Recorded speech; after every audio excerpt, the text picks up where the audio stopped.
Fala galerinha do Motiva, professor Paulo Ricardo na área. E no nosso encontro de hoje vamos continuar falando na verdade, sobre alguns aspectos gramaticais que envolvem as questões de concordâncias, né? Quando eu estou falando já de concordâncias no plural, naturalmente aí você deve lembrar que existem duas, que nós iniciamos a discussão na última aula. Quais foram? Lembra aí? As concordâncias verbal e as concordâncias nominal.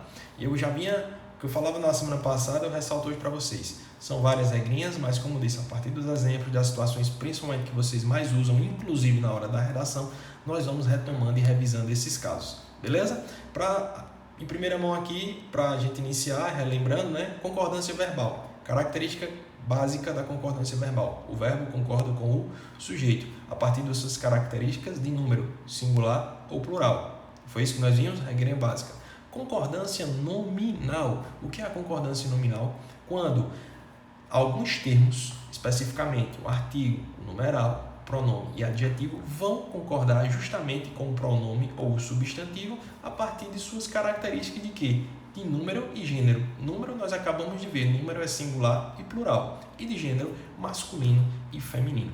Inclusive na última aula nós começamos a ver alguns exemplos, falamos sobre já alguns exemplos, e aqui, de maneira mais clara, nós falamos sobre alguns exemplos e eu chamei a atenção de vocês, principalmente quando nós temos alguns casos que nós vimos esse caso, né? Em que ano surgiu os Jogos Olímpicos? Nós vimos aí que o verbo deve ir para o plural justamente para concordar com o seu sujeito. E quem é o seu sujeito aí? Nós vimos que é a expressão os Jogos Olímpicos. E eu chamei a atenção de vocês para um detalhe, não é isso? Chamei a atenção para vocês para o detalhe de quê? Cuidado com os casos de inversão sintática. Anotem isso aí. Falar de concordância é lembrar também dos casos de inversão sintática. Falar de inversão sintática é lembrar dos casos de concordância, principalmente a concordância verbal. Inversão sintática, quando eu tenho a mudança de um termo da sua posição original. Não é isso? Lembram? Sujeito, verbo, complementos e adjunto. Boa parte dessas mudanças acontecem quando eu troco de posição o sujeito do verbo, ou seja, há uma inversão de sujeito pós-posto que nós chamamos. A partir do momento que isso acontece, a gente acaba confundindo a própria questão da concordância verbal. Voltando ali para o exemplo, né? Em que ano surgiu os Jogos Olímpicos? O verbo é surgir. Lembra, a concordância verbal, o verbo tem que estar de acordo em relação ao número, em relação ao sujeito. Então, os Jogos Olímpicos surgiram, colocando aí na ordem direta.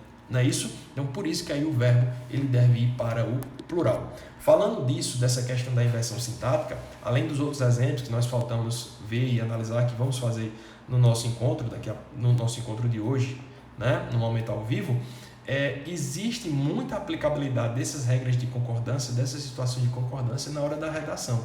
E óbvio, como eu já disse a vocês, né, tem os casos que vocês tendem a usar com mais frequência. Pensando nisso, eu coloquei algumas situações aí que eu já vou apresentando a vocês, fazendo vocês pensarem sobre esses casos para poder a gente debater e analisar de maneira mais detida mais à frente.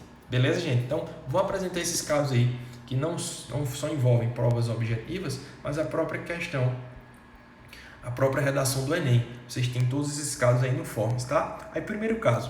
Nessa lógica, o uso de informações do acesso pessoal para influenciar o usuário confronta o pensamento de Sartre. Perceba que em cada trecho desse existem alguns termos destacados. O que eu quero de vocês que, a partir desses termos, como estava imposto aí no enunciado, vocês avaliem conforme as regras de concordância verbal e nominal. Beleza? Confronta é um verbo, não é isso? Então a minha pergunta é, será que esse elemento aí está de acordo com as regras de concordância?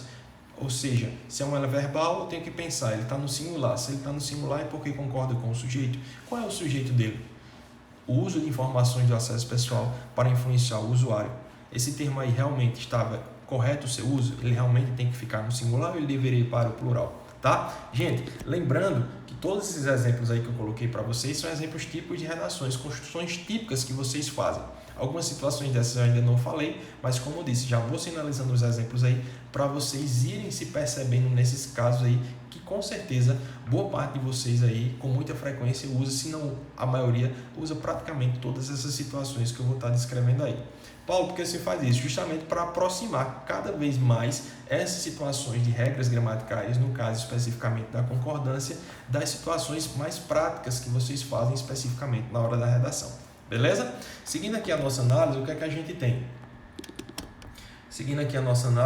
gente tem? 2. Por fim, diante dos desafios supramencionados, é necessária a ação conjunta do Estado e da sociedade para mitigá-los. Gente, só lembrando, nesse exato momento eu não vou dar a resposta se está correto ou não, vou deixar para a gente comentar de maneira conjunta, até para facilitar a compreensão de vocês, tá? E aí, no segundo caso, diz, é necessária a ação conjunta do Estado e da sociedade para mitigá-los. Aí eu já chamo a atenção de vocês para uma coisa. Essa frase que eu acabei de falar, ela está na ordem direta? É necessária? Vamos voltar lá para a frase, preste atenção. É necessária a ação conjunta do Estado.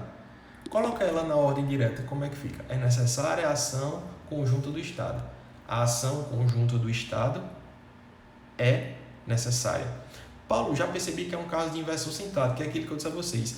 Vocês, naturalmente, na hora que estão fazendo a redação, se utilizam muito de inversões sintáticas. Então, tenham cuidado com essas inversões sintáticas, porque elas podem ou não afetar de maneira positiva ou negativa, naturalmente, as questões de concordância. Então, colocando na ordem direta, essa frase vai ficar: a ação conjunta do Estado e da sociedade para mitigá-los é necessária. Realmente, esse termo aí, necessária, ele está no singular e no feminino. Realmente, ele deve seguir essas características de singular e feminino? É justamente isso que a gente vem pensar. Terceiro caso, diante do exposto, faz-se necessário uma complementação nas instituições sociais secundárias a fim de promover uma formação educacional coerente com as leis e as resoluções. Olha que frase interessante. Faz-se necessária uma complementação nas instituições sociais secundárias a fim de promover uma formação educacional coerente com as leis e as resoluções. O que eu já adianto para vocês, gente, aí eu vou deixar para vocês pensarem. Só vou afirmar o seguinte: essa frase ela não está na ordem direta. Coloquem ela na ordem direta. Sujeito, verbo e assim o restante da expressão que está no predicado. Aí eu tenho uma pergunta para deixar para vocês. Qual é o sujeito dessa expressão faz-se necessário? Prestem atenção ao sujeito. E a outra pergunta é: qual é o núcleo do sujeito? Beleza? Qual é o sujeito e qual é o núcleo do sujeito? E eu pergunto, preste atenção na questão da concordância. Necessária está no feminino e no singular. Realmente ele deve permanecer com essas características, essa expressão? Beleza? Quarto caso, faz-se necessário não só a complementação da lei existente, mas também a existência de ações afirmativas, as quais auxiliarão no processo de modificação completa deste aspecto cultural. E o mesmo exemplo 5, muito parecido com o exemplo 2, 3 e 4. É necessário, ainda por parte do poder público, a fiscalização da propaganda de bebidas alcoólicas, expondo no rótulo de cada produto os perigos da combinação beber-dirigir. Eu já adianto para vocês que nesses casos aí também temos um caso de inversão sintática. Então, coloquem na ordem direta e prestem atenção ao sujeito, ao núcleo do sujeito, as características desse sujeito em relação a número e em relação a gênero, e percebam se realmente condiz com a concordância do termo que está lá em destaque. Beleza? Prestem muita atenção nisso aí. Seguindo aí nos exemplos, o que é que nós temos? No exemplo 6. Ademais, cabe às escolas e às famílias educarem as crianças para que, desde cedo, aprendam que têm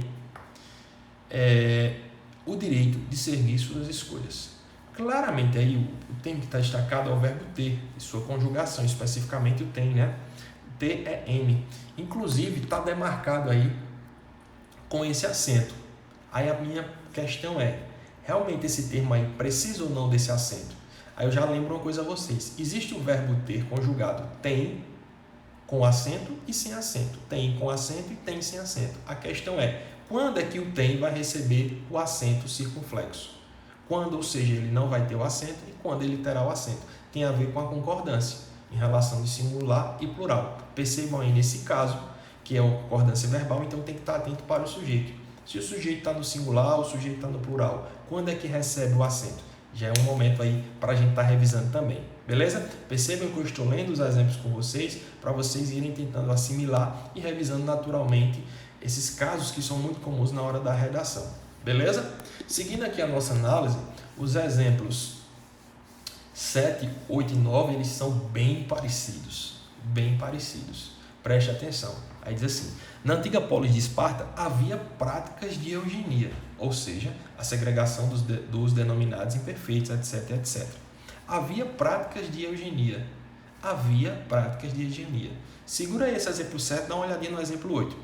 Segundo pesquisa divulgada pelo IBGE, no ano de 2000, faltou um complemento aí, apenas 35% dos entrevistados que apresentavam idade igual ou superior a 10 anos nunca haviam utilizado. No exemplo 7, havia está no singular. No exemplo 8, haviam está no plural. Mais uma vez, um caso de concordância. E aí, gente, os dois usos estão corretos? Os dois usos estão corretos? Um realmente tem que ficar no singular e o outro está no plural? Aí, gente, aquilo que eu disse a vocês, ó, se é um caso de concordância verbal, olha para o sujeito. Descobre o sujeito aí no caso 7 e descobre o sujeito aí no caso 8.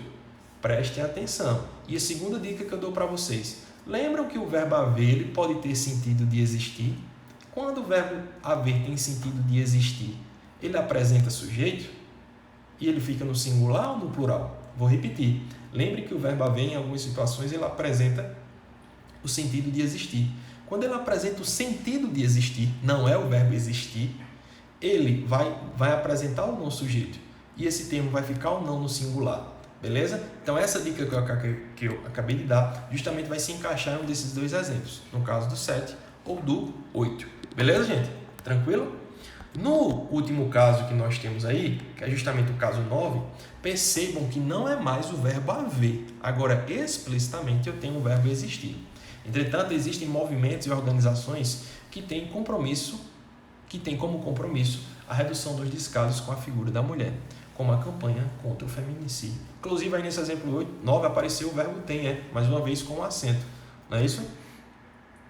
Mais uma vez com o acento. Mas o nosso foco aí nesse caso está em relação ao verbo existir. Existir aí, gente, está demarcado a sua variação, a sua flexão no plural. Existem. Aí aquela dica que eu já falei para vocês. Se o verbo está aí, se o verbo está no plural, eu tenho que ver a sua concordância verbal. Procura o sujeito desse verbo.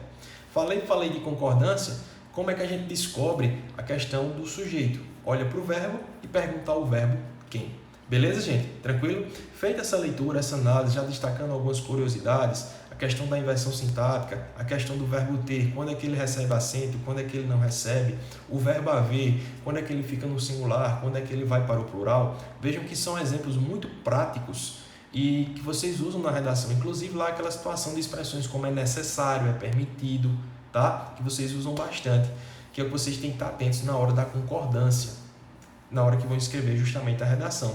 Porque comprometendo a concordância, já que é um recurso gramatical, envolve ali características das regras gramaticais, vocês tendem a perder muitos pontinhos claramente na competência 1, que envolve justamente o domínio da norma culta. Beleza, gente? Tranquilo? No nosso momento ao vivo, a gente vai discutir mais uma vez cada um desses exemplos. Já falei para vocês irem se assimilando e analisando cada um dos exemplos. Beleza? Valeu, um grande abraço e até a próxima.